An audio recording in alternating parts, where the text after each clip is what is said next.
Hello, welcome to the Talking ETV Book Club. If you are new here, my name is Mashawn. It feel good to be back recording. I ain't recorded a book club since literally exactly a week ago today, Monday. I need to start recording these ahead of time, but baby, I was so tired, baby. I was going through it last week, okay? And here I am. At least my voice is back now, which is nice. I'm just talking real low because I'm fucking sleepy. And I just woke up from a nap. It was a good ass nap. Got off work, took me a nap. I ate first, then took me a nap. Yeah, that nap did me some good. I wouldn't have been able to record this book club today without that nap that I just woke up from. And mind you, I don't even take naps. Okay, I'm just a go to bed at night type of person. But it's okay. I was outside, baby. Went to bed late. So it's okay. Anyway, if you are new here, let me tell y'all how we ended up here. So Walking Dead is my favorite show of all time. It is the one, not the two. It is the end all, be all, okay? Walking Dead is it, if you can't tell. And I was like, okay, let me get into the source material. So this was this way before Walking Dead was even ended, the show. All of the lives are on my YouTube channel. I read all 193 issues of the comics. I sure did. I read all 193 issues. Here they go right here. One, two, three, four compendiums comprised of the 193 issues of the comics. We read we read Negan. No, we read Here's Negan. And then we got the Negan Lives book. That's the, y'all, we read this whole stack, all of this shit. Michonne, okay. We read all of this and then didn't read this. But it's okay because Walking Dead City about to come back in May next month. So that's the last little bitty thing we need to do. Anyway, that's how the book club was born, through me reading the Walking Dead comics. So I was like, ooh, anything that I react to and I feel the need to get into the source material, baby, we're going to get into the source material. So now, officially through podcasts and YouTube, is the Talking TV Book Club. And you can look for this every Monday forever, okay? This whole lifetime, okay? Officially, it started with Harry Potter now. So here we are continuing it. Can you tell my brain is waking up? Anyway, all my reactions to all 8 Harry Potter movies, full uncut reactions, as well as Return to Hogwarts, is on my website. Always the top link in the description. And we're on the third book. And the third movie was my favorite, Prisoner of Azkaban. So this is the book I was most excited for. And I am liking, so far, the books are clearing it. Every book is better than every movie. And the movies are great movies. I mean, we all know, right? But yeah, I like all of the books better than the movie so far. Surprise, surprise, I'm going to be that person now. But anyway, yeah, when it comes to anything that I'm going to read, I'm still always going to react to it first so I can have a real reaction, because that's what I do. I make reaction videos.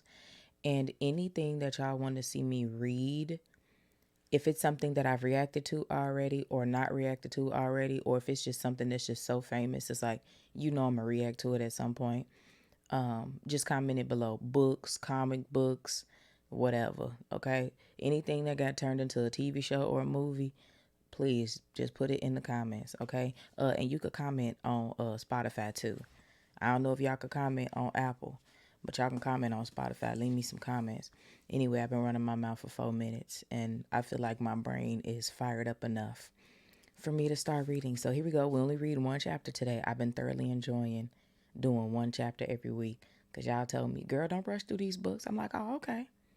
Because I be feeling like I need to sit down and read 4 chapters. But yeah, I'm listening to y'all. So, Harry Potter and the Prisoner of Azkaban. We are on chapter 11. Let's take my bookmark out so I can see what this chapter is titled. I bought the whole Harry Potter book set. All these books is brand new, crispy. I ain't never read these books before. Listen to this. Just that crispiness. I'm showing y'all before I even read the title. Let me see. Chapter 11 is titled The Firebolt. Ooh, let me find out Harry about to get a new broom. Lord knows he need one, po baby. In the movies, didn't Harry have all his money already? Why he ain't got no money in the books? I don't know. Anyway, let me just read this. Harry Potter and the Prisoner of Azkaban, Chapter 11, The Firebolt. Harry didn't have a very clear idea of how he had managed to get back into the Honeyduke's cellar, through the tunnel, and into the castle once more. All he knew was that the return trip seemed to take no time at all, and that he hardly noticed what he was doing because his head was still pounding with the conversation he had just heard. Oh, I remember where we left off last week now. I remember everything. All the grown folks at the table talking. The Minister of Magic himself, Mr. Weasley. What Mr. Weasley there? We know McGonagall was there. We know Hagrid was there. Yeah, that was some information. Why had nobody ever told him? Dumbledore, Hagrid, Mr. Weasley, Cornelius Fudge. Why hadn't anyone ever mentioned the fact that Harry's parents had died because their best friend had betrayed them? Ron and Hermione watched Harry nervously all through dinner, not daring to talk about what they'd overheard because Percy was sitting close by them. When they went upstairs to the crowded common room, it was to find Fred and George had set off half a dozen dung bombs in a fit of interim high spirits. Harry, who didn't want Fred and George asking him whether he'd reached the Hogsmeade or not, sneaked quietly up to the empty dormitory and headed straight for his bedside cabinet. He pushed his books aside and quickly found what he was looking for, the leather-bound photo album Hagrid had given him 2 years ago, which was full of wizard pictures of his mother and father. He sat down on his bed, drew the hangings around him, and started turning the pages, searching, until he stopped on a picture of his parents' wedding day. There was his father waving up at him, beaming, the untidy black hair Harry had inherited standing up in all directions. There was his mother, alight with happiness, arm in arm with his dad. And that must be him, their best man. Harry had never given him a thought before. If he hadn't known it was the same person, he would have never guessed it was black in this old photograph. His face wasn't sunken and waxy, but handsome and full of laughter. He had already been working for Voldemort when this picture had been taken? Was he already planning the deaths of the two people next to him? Did he realize he was facing 12 years in Azkaban? 12 years that would make him unrecognizable? But the Dementors don't affect him, Harry thought, staring into the handsome, laughing face. He doesn't have to hear my mom screaming if they get too close.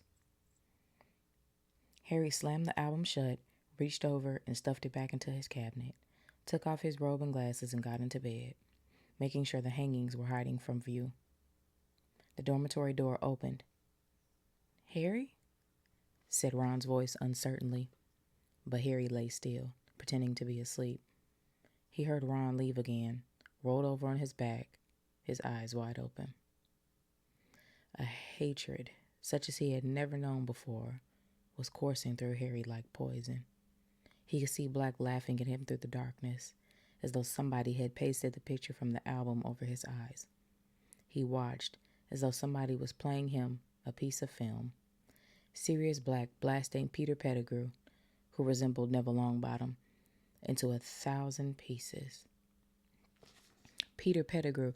Okay, that was okay. Remember when I asked y'all last week? I was like, who the fuck is Peter? One of y'all had commented, like, girl, we just gonna let you find out by yourself. So yeah, Peter was Harry, mama, and daddy friend that was sticking up for them, and apparently Sirius Black killed him. So R.I.P. to Peter. He could hear, though having no idea what Black's voice might sound like, a low, excited mutter. "It has happened, my lord. The Potters have made me their secret keeper." And then came another voice, laughing shrilly, the same laugh that Harry had heard inside his head whenever the Dementors drew near. "Harry, you look terrible." Harry hadn't gotten to sleep until daybreak. He had awoken to find the dormitory deserted, dressed, and gone down the spiral staircase to a common room that was completely empty except for Ron, who was eating a peppermint toad and massaging his stomach. and Hermione, who had spread her homework over 3 tables. "Where is everyone?" said Harry. "Gone. It's the first day of the holidays, remember?" said Ron, watching Harry closely. "It's nearly lunchtime. I was going to come and wake you up in a minute." Harry slumped into a chair next to the fire. Snow was still falling outside the windows. Crook, I don't know why it's only been a week and I'm acting like I can't remember how to say this damn cat name. Crookshanks. Y'all, these old English names, I cannot. Crookshanks was spread out in front of the fire like a large ginger rug. "You really don't look well, you know," Hermione said, peering anxiously into his face. "I'm fine," said Harry. "Harry, listen," said Hermione, exchanging a look with Ron. "You must be really upset about what we heard yesterday. But the thing is, you mustn't go doing anything stupid." "Like what?" said Harry. "Like trying to go after Black," said Ron sharply. Harry could tell they had rehearsed this conversation while he had been asleep. He didn't say anything. "You won't, will you, Harry?" said Hermione. "Because Black's not worth dying for," said Ron. Harry looked at them. They didn't seem to understand at all. "Do you know what I see and hear every time a Dementor gets too near me?" Ron and Hermione shook their heads, looking apprehensive. "I can hear my mom screaming and pleading with Voldemort. And if you've heard your mom screaming like that, just about to be killed, you wouldn't forget it in a hurry. And if you found out someone who was supposed to be a friend of hers betrayed her and sent Voldemort after her, there's nothing you can do," said Hermione, looking stricken. "The Dementors will catch Black and he'll go back to Azkaban, and serve him right. You heard what Fudge said. Black isn't affected by Azkaban like normal people are. It's not a punishment for him like it is for the others." "So what are you saying?" said Ron, looking very tense. "You want to kill Black or something?" "Don't be silly," said Hermione in a panicky voice. "Harry doesn't want to kill anyone. Do you, Harry?" Again, Harry didn't answer. He didn't know what he wanted to do. All he knew was that the idea of doing nothing while Black was at liberty was almost more than he could stand. "Malfoy knows," he said abruptly. "Remember when he said to me, 'In potions, if it was me, I'd hunt him down myself. I'd want revenge.'" "You're going to take Malfoy's advice instead of ours?" said Ron furiously. "Listen, you know what Peter Pettigrew's mother got back after Black had finished with him? Dad told me. The Order of Merlin, first class, and Pettigrew's finger in a box. Oh, Jesus Christ. That was all that was left after that poor man. That was the biggest bit of him they could find. Black's a madman, Harry, and he's dangerous." "Malfoy's dad must have told him," said Harry, ignoring Ron. "He was right in Voldemort's inner circle." "Say you know who, will you?" interjected Ron angrily. "So obviously the Malfoys knew Black was working for Voldemort.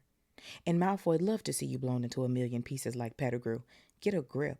Malfoy's just hoping you'll get yourself killed before he has to play you at Quidditch."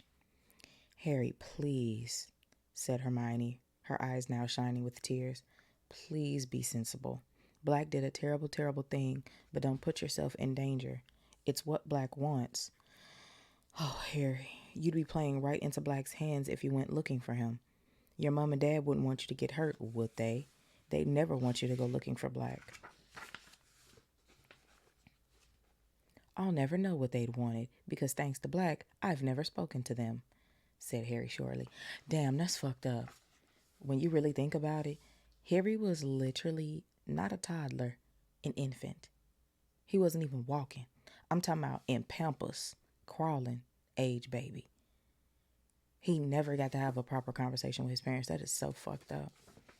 But yet and still, he can hear his mama screaming for dear life in his head. That's so fucked up. There was a silence in which Crookshanks stretched luxuriously, flexing his claws. Ron's pocket quivered. Y'all know I was already thinking about Scabbers in my head with an attitude, and now they tell my Ron pocket moving. I don't want to hear shit about that goddamn rat. "Look," said Ron, obviously casting around for a change of subject. "It's the holidays. It's nearly Christmas. Let's go down and see Hagrid. We haven't visited him for ages." "No," said Hermione quickly. Harry isn't supposed to leave the castle, Ron. Yeah, let's go, said Harry, sitting up, and I can ask him how come he never mentioned Black when he told me all about my parents. Further discussion of Sirius Black plainly wasn't what Ron had in mind. Or we could have a game of chess, he said hastily, or gobstones. Percy Lefter said, no, let's visit Hagrid, said Harry firmly. So they got their cloaks from their dormitories and set off through the portrait hole. Stand and fight, you yellow-bellied... Wait, hold on. You know the dude that took the fat lady place at the portrait hole?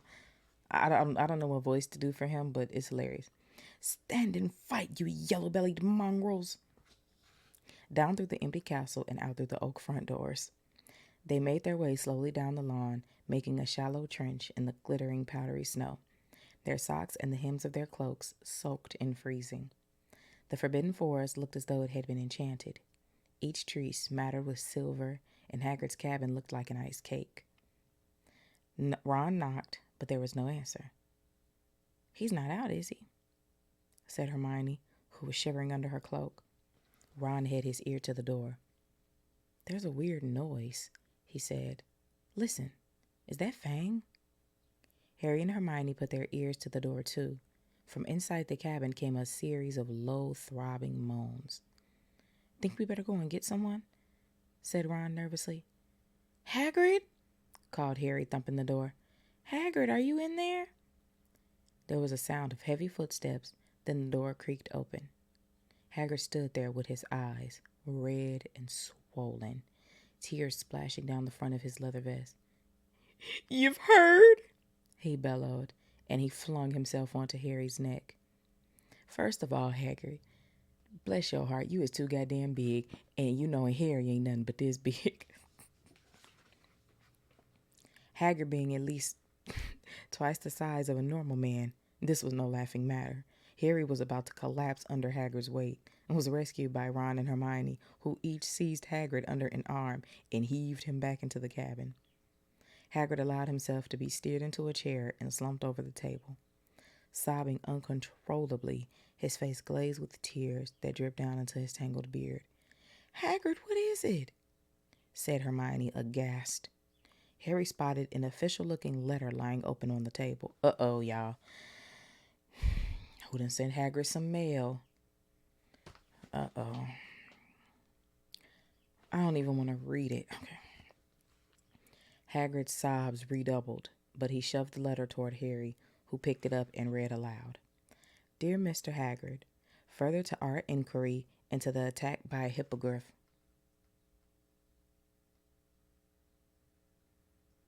We knew it was only a matter of time before they got in Hagrid's ass.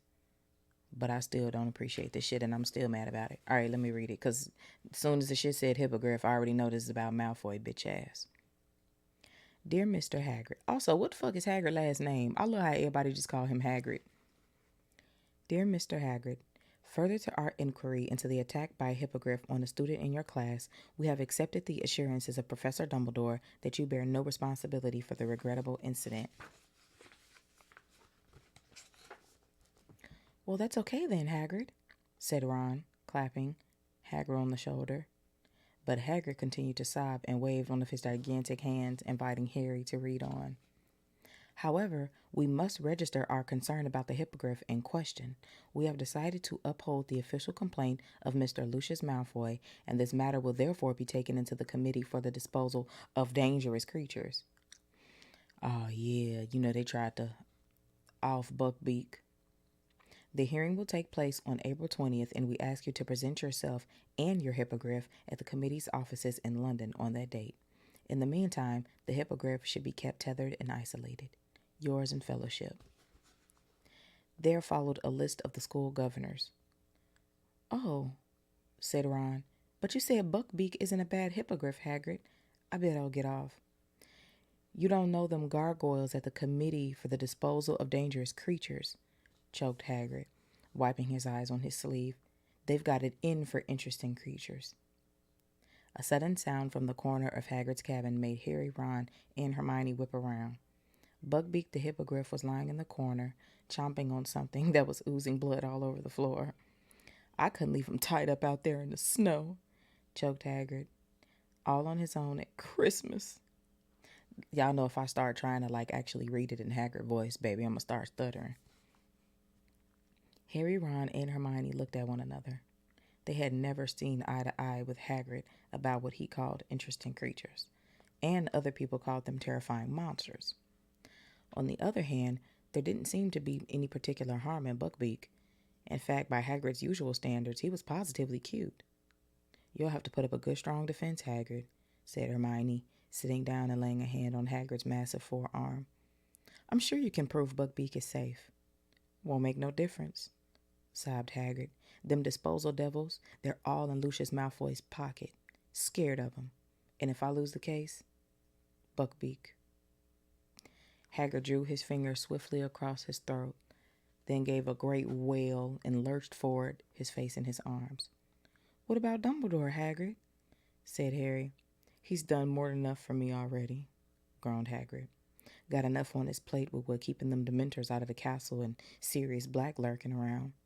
Ron and Hermione looked quickly at Harry, as though expecting him to start betraying Hagrid for not telling him the truth about Black. But Harry couldn't bring himself to do it, not now that he saw Hagrid so miserable and scared. Listen, Hagrid, he said, you can't give up. Hermione's right. You just need a good defense. You can call us witnesses. I'm sure I've read about a case of hippogriff baiting, said Hermione thoughtfully, where the hippogriff got off. And I'll look it up for you, Hagrid, and see exactly what happened.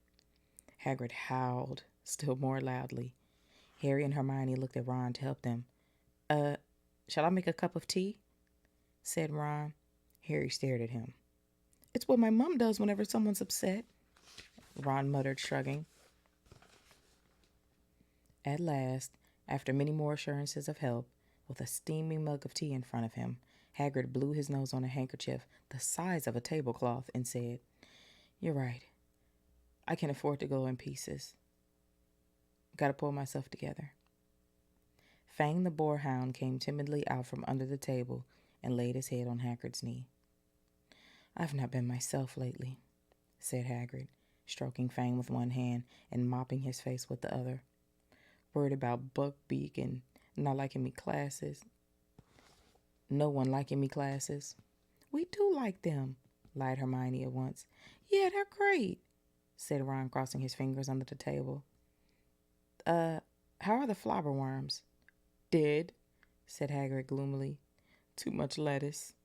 Oh no, said Ron, his lip twitching. And them Dementors make me feel ruddy terrible and all, said Hagrid with a sudden shudder. Gotta walk past them every time I want to drink in the 3 broomsticks. It's like being back in Azkaban. He fell silent, gulping his tea. Harry, Ron, and Hermione watched him breathlessly. They had never heard Hagrid talk about his brief spell in Azkaban before. After a pause, Hermione said timidly, Is it awful in there, Hagrid? You have no idea, said Hagrid quietly. Never been anywhere like it. Thought I was going mad. Kept going over horrible stuff in me mind. The day I got expelled from Hogwarts. Day me, not my stomach growling like I'm not trying to read. Day me dad died. Day I had to let Norbert go. His eyes filled with tears. Norbert was the baby dragon Hagrid had won once in a game of cards. Now y'all know that was real bad for Hagrid because his whole life he wanted a dragon. And he got a dragon and got caught and he couldn't even keep him. You can really remember who you are after a while. Oh, you can, okay. You can't really remember who you are after a while. And you can see the point of living at all. I used to hope I just die in me sleep. When they let me out, it was like being born again. Everything came flooding back. It was the best feeling in the world. Mind the Dementors were keen on letting me go. But you were innocent, said Hermione. Hagrid snorted. Think that matters to them? They don't care. Long as they've got a couple hundred humans stuck there with them so they can leech all the happiness out of them, they don't give a damn who's guilty and who's not. Oh, did Hagrid say damn in the movies? Hagrid went quiet for a moment, staring into his tea. Then he said quietly, Thought of just letting Buckbeak go, trying to make him fly away. But how do you explain to a hippogriff it's got to go into hiding? And I'm scared of breaking the law. He looked up at them, tears leaking down his face again. I don't ever want to go back to Azkaban. The trip of Hagrid's, though far from fun, had nevertheless the effect on Ron and Hermione had hoped. Though Harry had by no means forgotten about Black, he couldn't brood constantly on revenge if he wanted to help Hagrid win his case against the Committee for the Disposal of Dangerous Creatures. He, Ron, and Hermione went to the library the next day and returned to the empty common room, laden with books that might help prepare a defense for Buckbeak. The three of them sat in front of the roaring fire, slowly turning the pages of dusty volumes of famous cases of marauding beasts, speaking occasionally when they ran across something relevant. Here's something. There was a case in 1722, but the hippogriff was convicted. Ugh, look what they did to it. That's disgusting. This might help. Look, a Manicore savaged someone in 1296, and they let the Manicore off. Oh, no, that was only because everyone was too scared to go near it. I'm sorry, I know y'all hear my stomach growling. It's time for me to eat dinner. Meanwhile, in the rest of the castle, the usual magnificent Christmas decorations had been put up, despite the fact that hardly any of the students remained to enjoy them. Thick streamers of holly and mistletoe were strung along the corridors. Mysterious lights shone from inside every suit of armor, and the great hall was filled with its usual 12 Christmas trees, glittering with golden stars. A powerful and delicious smell of cooking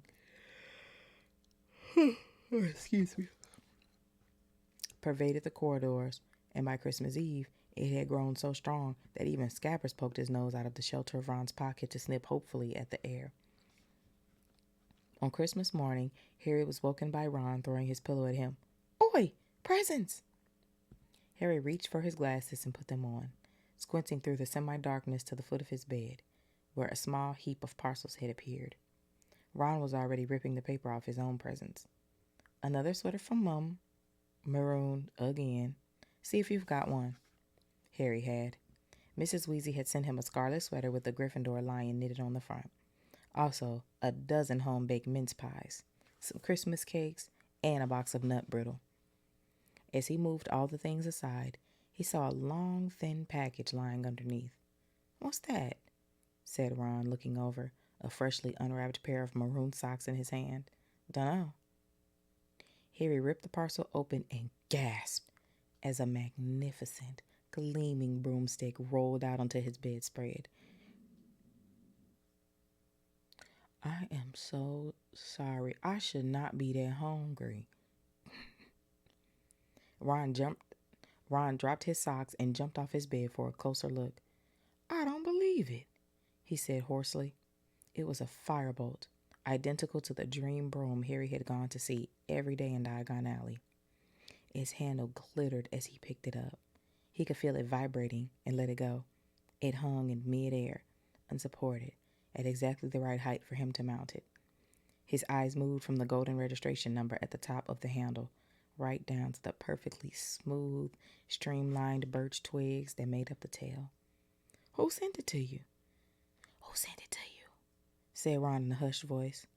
Look and see if there's a card, said Harry.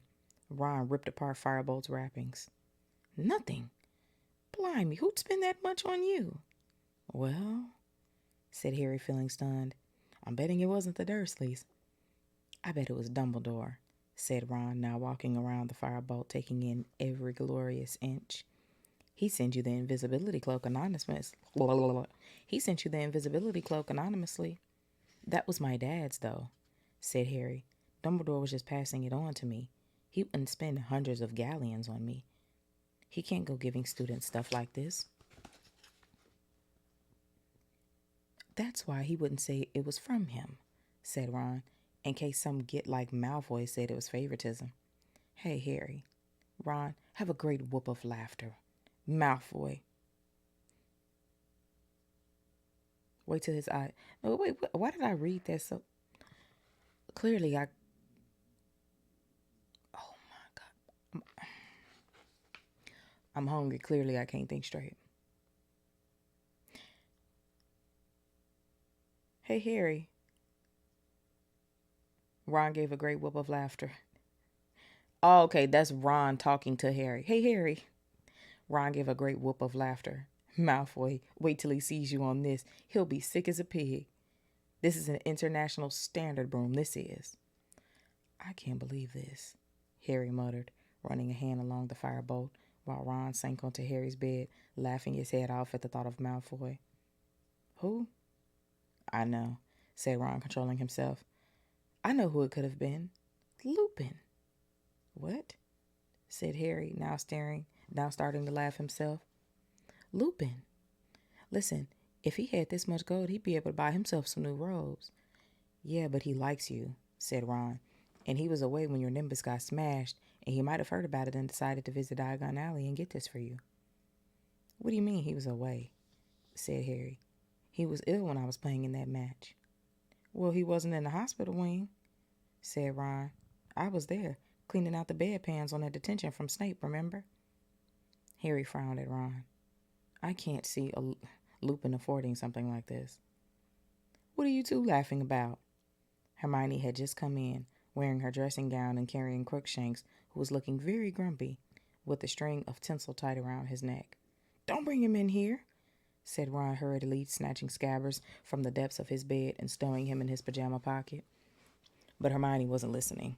She dropped Crookshanks onto Seamus's empty bed. Oh, not you putting your cat on somebody else's bed. Open-mouthed at the firebolt. Oh, Harry, who sent you that? No idea, said Harry. There wasn't a card or anything with it. To his great surprise, Hermione didn't appear either excited or intrigued by the news. On the contrary, her face fell, and she bit her lip. What's the matter with you? Said Ron. I don't know, said Hermione slowly. But it's a bit odd, isn't it?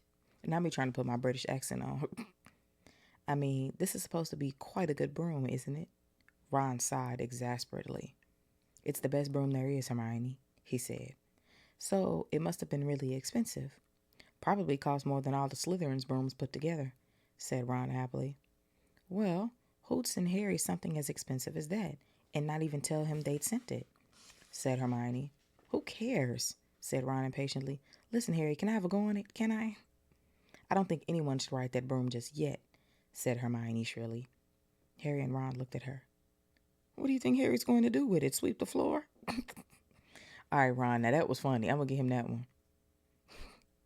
But before Hermione could answer, Crookshanks sprang from Seamus's bed right at Ron's chest. Get him out of here!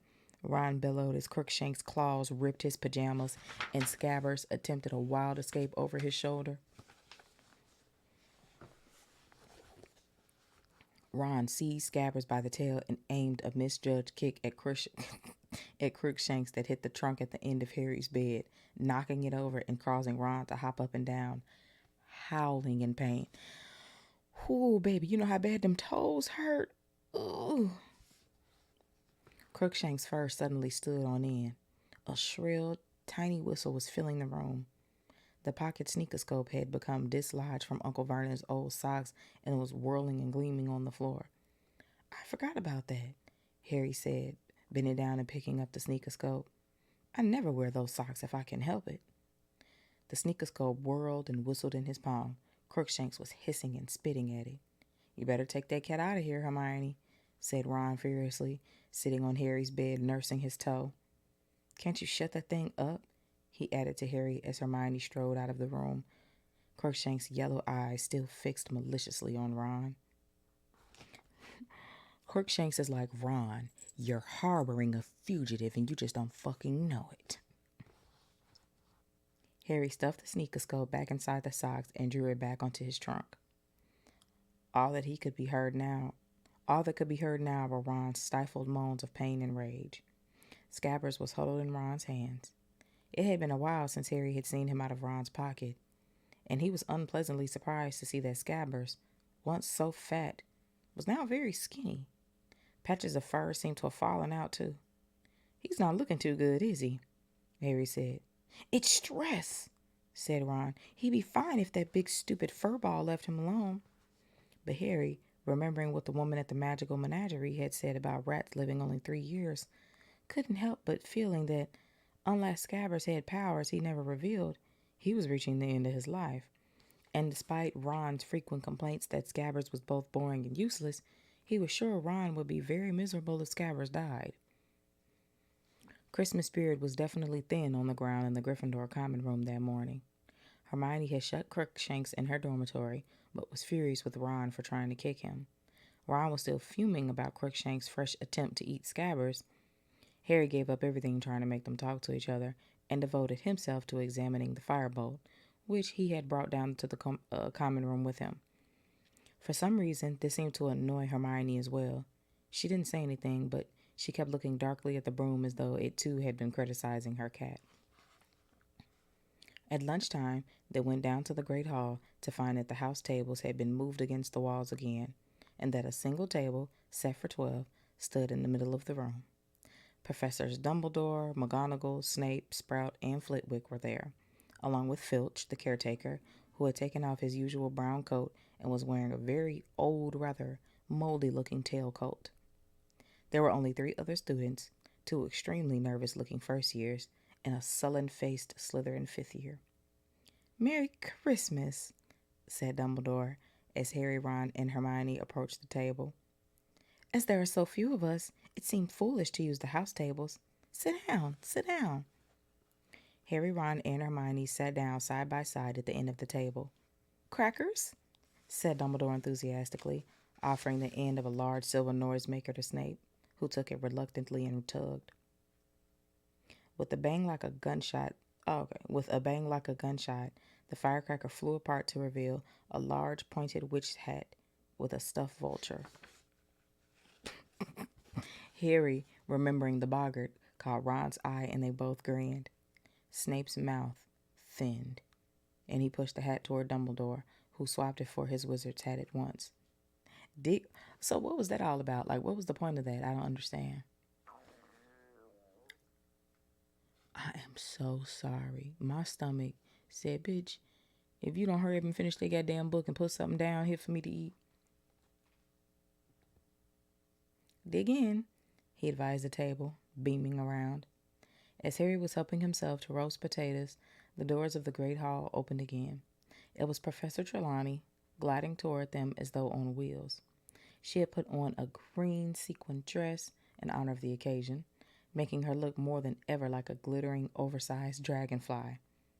"Sybil, this is a pleasant surprise," said Dumbledore, standing up. "I've been crystal gazing, headmaster," said Professor Trelawney, in her mistiest, most faraway voice. "And to my astonishment, I saw myself abandoning my solitary luncheon and coming to join you. Who am I to refuse the promptings of fate? I at once hastened from my tower, and I do beg you to forgive my lateness." "Certainly, certainly," said Dumbledore, his eyes twinkling. "Let me draw you up a chair." And he did indeed draw a chair in midair with his wand, which revolved for a few seconds before falling with a thud between Professor Snape and McGonagall. Professor Trelawney, however, did not sit down. Her enormous eyes had been roving around the table, and she suddenly uttered a kind of soft scream. "I dare not, headmaster. If I join the table, we shall be 13. Nothing could be more unlucky. Never forget that when 13 dine together, the first to rise will be the first to die." "We'll risk it, Sybil," said Professor McGonagall impatiently. "Do sit down. The turkey's getting stone cold." Professor Trelawney hesitated, then lowered herself into the empty chair, eyes shut and mouth clenched tight, as though expecting a thunderbolt to hit the table. Professor McGonagall poked a large spoon into the nearest tureen. "Tripe, Sybil? Ew, they eating tripe? Yuck." Professor Trelawney ignored her. Eyes opened again, she looked around once more and said, "But where is dear Professor Lupin?" "I'm afraid the poor fellow is ill again," said Dumbledore, indicating that everybody should start serving themselves. "Most unfortunate that it should happen on Christmas Day." "But surely you already knew that, Sybil," said Professor McGonagall, her eyebrows raised. Professor Trelawney gave Professor McGonagall a very cold look.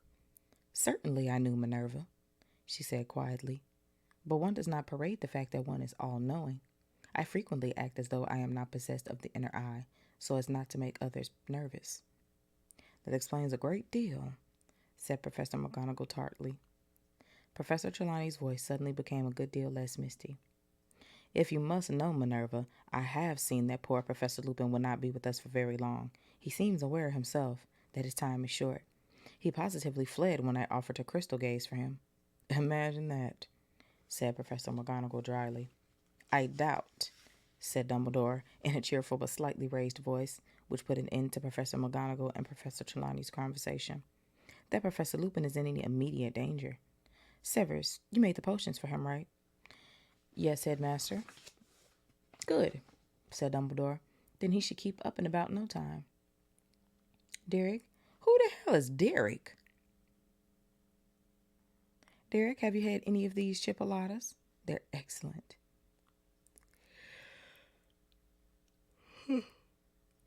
Exhausted and hungry is a nasty combination. I just thought I'd let y'all know that. The first-year boy went furiously red on being addressed directly by Dumbledore, and took the platter of sausages with trembling hands. Professor Trelawney behaved almost normally until the very end of Christmas dinner. 2 hours later, full to bursting with Christmas dinner and still wearing their party hats, Harry and Ron got up first from the table, and she shrieked loudly, "My dears, which of you left the seat first? Which?" "Dunno," said Ron, looking uneasily at Harry. "I doubt it will make much difference," said Professor McGonagall coldly, "unless a mad axeman is waiting outside the doors to slaughter the first into the entrance hall." Even Ron laughed. Professor Trelawney looked highly affronted. "Coming?" Harry said to Hermione. "No," Hermione muttered. "I want a quick word with Professor McGonagall." "Probably trying to see if she can take any more classes," yawned Ron as they made their way into the entrance hall.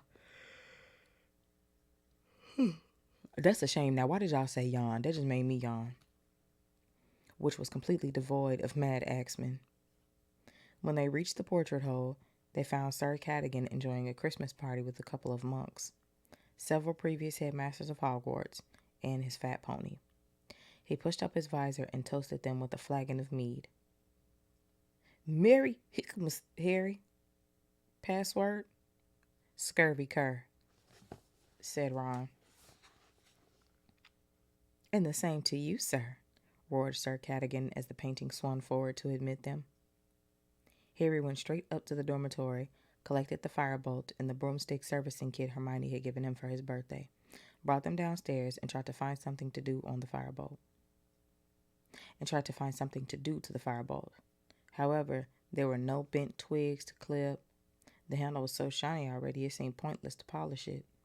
He and Ron simply sat admiring it from every single angle until the portrait hole opened and Hermione came in, accompanied by Professor McGonagall. Though Professor McGonagall was head of Gryffindor House, Harry had seen her in the common room only once before, and that had been to make a very grave announcement. He and Ron stared at her, both holding the firebolt. Hermione walked around them, sat down, picked up the nearest book, and hid her face behind it. "So what y'all think? Hermione..."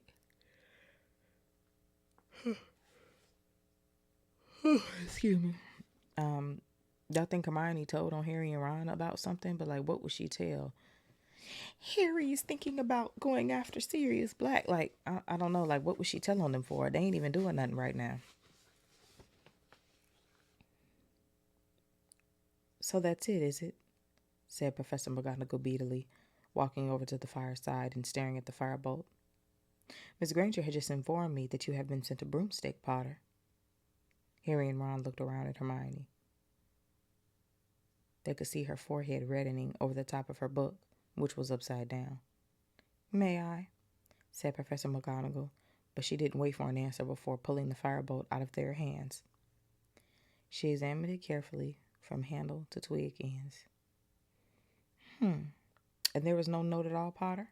No card? No message of any kind?" "No," said Harry blankly. "I see," said Professor McGonagall. "Well, I'm afraid I will have to take this, Potter." "What?" said Harry, scrambling to his feet. "Why?"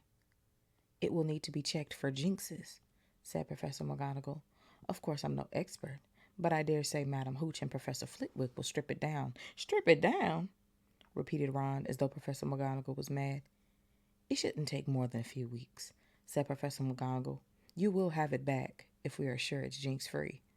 There's nothing wrong with it, said Harry, his voice shaking slightly. Honestly, Professor, you can't know that, Potter, said Professor McGonagall quite kindly. Not until you've flown it. At any rate, I'm afraid that this is out of the question until we are certain that it has not been tampered with. I shall keep you informed.